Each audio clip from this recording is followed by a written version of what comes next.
Pakistan, a country of over 220 million people, has been a key player in the global war on terror for decades. But its relationship with terrorist groups, that's where things get complicated. Accused of supporting extremists by some and hailed as a victim of terrorism by others, Pakistan's story is full of twists. In this video, we're diving deep into the history, the controversies, and the current fight against terrorism. Let's get started.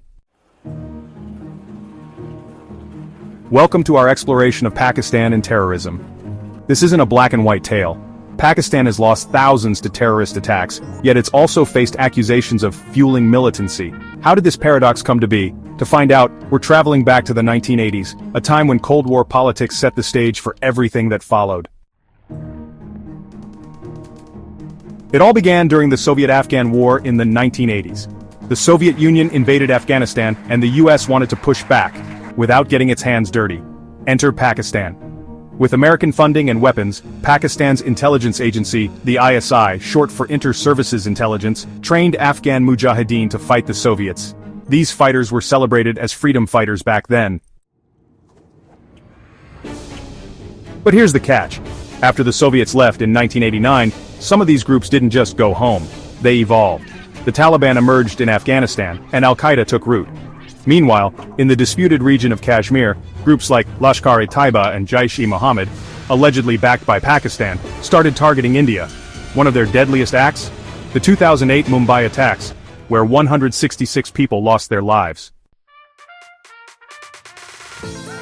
After 9/11, Pakistan became a US ally in the war on terror, but doubts lingered. Was it fighting all terrorists, or just the ones that threatened its own backyard? Let's zoom in on the ISI. Pakistan's spy agency has been accused of playing both sides. Some reports claim it supported groups like the Haqqani Network, a Taliban faction blamed for deadly attacks in Afghanistan. Why? To keep influence in the region, but these are allegations, not courtroom convictions. Pakistan insists it's against all terrorism. And it's not all talk.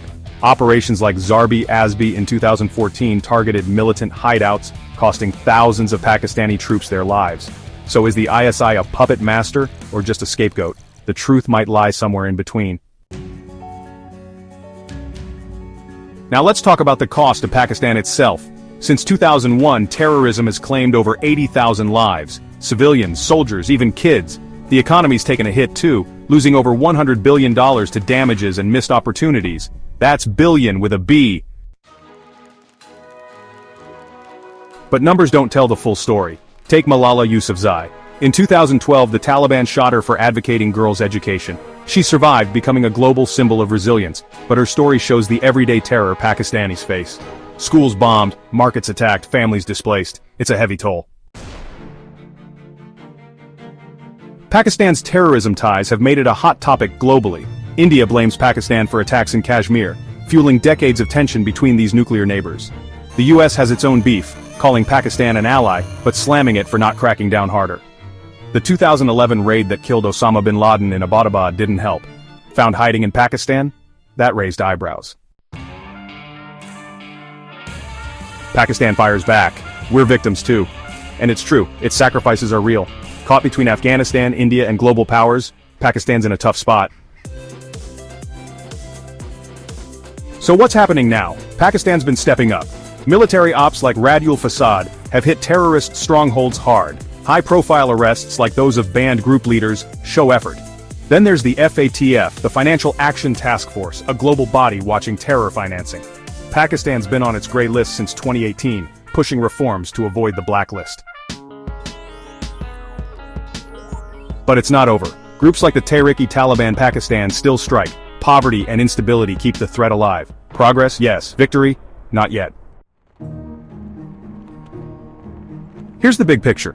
Pakistan's relationship with terrorism is a double-edged sword. It's used militants as tools but gotten stabbed in the back. Today, it's fighting to rewrite that story. But trust is hard to earn. Fixing poverty, boosting education, and mending ties with India and Afghanistan are key. And it can't do it alone. Global support matters. Pakistan's battle with terrorism is a marathon, not a sprint. There's hope, but the finish line's still far off. What do you think the future holds?